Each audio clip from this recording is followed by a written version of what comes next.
ఎక్కువ సమయం తీసుకోను. మనందరి ప్రియతమ నాయకుడు రాష్ట్ర ముఖ్యమంత్రి గారు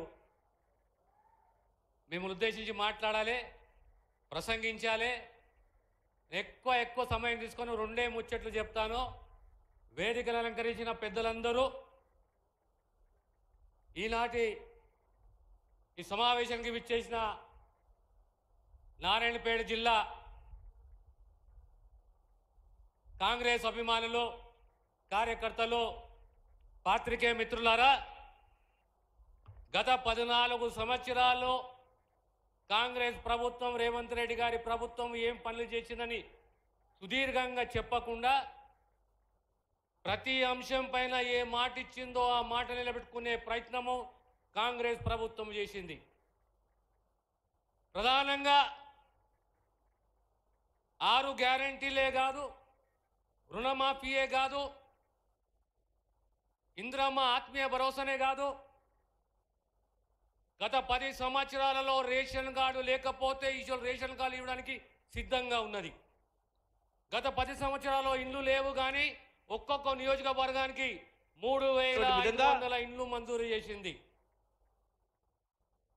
అదే రకంగా యావత్ భారతదేశంలో నారాయణపేట మొట్టమొదటి ప్రాంతము, గ్రామము ఎక్కడైతే లేదా మహిళా సంఘాలు పెట్రోల్ బంకు నిర్వహించబోతున్నారు. అదే రకంగా 2 అంశాలను నేను ప్రస్తావిస్తాను. ఒకటి కులగణన, రెండవది తెలంగాణ రాష్ట్రానికి సంబంధించి వర్గీకరణ. 1931లో కులగణన జరిగితే మళ్ళీ దేశంలో మొదటి రాష్ట్రము కాంగ్రెస్ ప్రభుత్వము 2004-2005లో తిరిగి కులగణన చేసింది. విజయవంతంగా కులగణన చేసి, ఈ కులగణన అవసరమా అంటే సమాజంలో సమానత్వం పోవాలి, ప్రభుత్వం అందించే ఫలాలు అందరికీ అందాలి అంటే ఆ కులాల యొక్క ఆర్థిక, సామాజిక, రాజకీయ పరిస్థితులు ఏ రకంగా ఉన్నాయని చెప్పి అధ్యయనం చేయడానికి ఈ కులగణన ఎంతైనా అవసరము. ఈరోజు విజయవంతంగా కులగణన చేసి అదేవిధంగా 30-40 సంవత్సరాల ఆంధ్ర రాష్ట్రము, తెలంగాణ రాష్ట్రములో వర్గీకరణ. ఈ వర్గీకరణ అనేది ఏ కులానికి వ్యతిరేకం కాదు, ఏ వర్గానికి వ్యతిరేకం కాదు.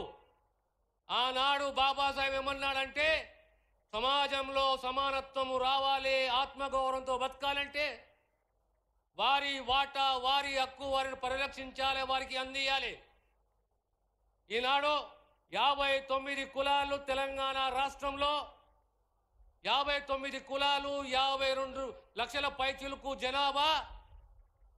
1 ఆగస్టు 2024 నాడు సుప్రీంకోర్టు తీర్పిస్తే గంట లోపట రాష్ట్ర ముఖ్యమంత్రి గారు ఆ సుప్రీంకోర్టు తీర్పుకు అనుకూలంగా అసెంబ్లీలో ప్రకటన చేసిండ్రు.